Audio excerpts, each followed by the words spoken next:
I'm recording this video at the very moment that French farmers are blocking roads in and around Paris. And it's not just in France. We're seeing mass farmer protests across Belgium, Germany, and the Netherlands, and I'm sure we're going to see more. It's a very fluid situation in what's become the biggest farmer protests in Europe for a generation. So what's caused this unrest? What do the farmers want? And more importantly, should farmers here in the UK follow suit and protest? And I'm going to try and answer all three of those questions in this video. When I first took on the role as podcast host for the Farmers Weekly, one of the team said to me, "Sandy, you're joining at a pivotal time. 2024 is going to be a huge year for agriculture." I agreed, but I could never really comprehend just what was about to happen in the first 4 weeks of the year. January is barely out and we've seen mass protests across Germany, the Netherlands, Belgium, and most prominently in France. And the sheer scale of the protests is really what's given them their impact. So what's caused all this? Well, there are four main parts. The first one is that farmers are discontent with falling incomes driven by the increased cost of production and a decrease in farm gate prices. Secondly, it's the increasing red tape and bureaucracy within agriculture. They're angry about competition from cheaper imports and a lack of food sovereignty. And lastly, there's a lot of anger directed towards the EU's sustainability policies. Now, the root causes here are numerous, but the war in Ukraine has been a significant contributor to these protests. So what do farmers actually want? Well, whilst each nation has slight differences in the demands, they all focus around the four key points. They want market protection and food sovereignty within each nation, fair prices for the food that they produce, equality in cap payments and more fairness around how these farm subsidies are distributed, and less red tape within agriculture. Whether these demands are met, well, only time will tell. But you cannot be inspired by the passion and determination of farmers on the continent. But the big question that British farmers need to answer is this: shall we follow suit and protest?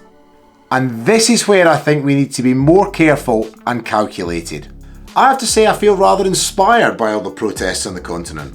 It's given possibility to what many would have imagined impossible only a few weeks ago.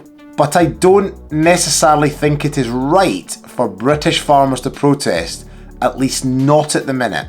But what's worked on the continent won't necessarily work here in the UK for numerous reasons. Firstly, we're not in the UK anymore. We're not constrained by the same EU rules that say France or Germany are, but granted there is still a huge amount of red tape within British agriculture. Secondly, our response shouldn't be reactionary. And by that I mean I don't think we should have a knee-jerk copycat reaction to what's happening in the continent and apply it here in the UK. It needs to be more planned and thought through. It is far too easy just to throw caution to the wind and say let's do it, but the response and the outcomes need to be much more long-term. Thirdly, and one of the big reasons why I think we should exert caution, is that of public perception. I had the privilege of speaking to a French farmer who's been involved in the protests, who explained that farmers in France are influential and they're popular in society. They have the support and backing of the public. And I just have to question how influential or popular farmers are here in the UK, particularly when staging a protest. Any protest by its sheer nature would cause disruption, and we have to remember that the British public are equally struggling in this cost of living crisis, and to stretch their patience even further I think would be unwise. We need to remember that we've come off the back of 18 months worth of strikes and disruptions from the likes of railway workers, doctors, NHS staff and teachers. There is a decent chance that public support for strikes and disruption is waning, and a protest by farmers could just be a step too far. So what do we do? Many of the issues that we're seeing frustration with and are being expressed on the continent apply to British farming as well. So we do have the grounds on which to stage a protest, but it needs to be done in the correct way. In order for British farmers to have the same impact as their counterparts in France, we really need to determine what exactly are we protesting for, what changes do we want to see, and who is our anger and frustration being directed towards.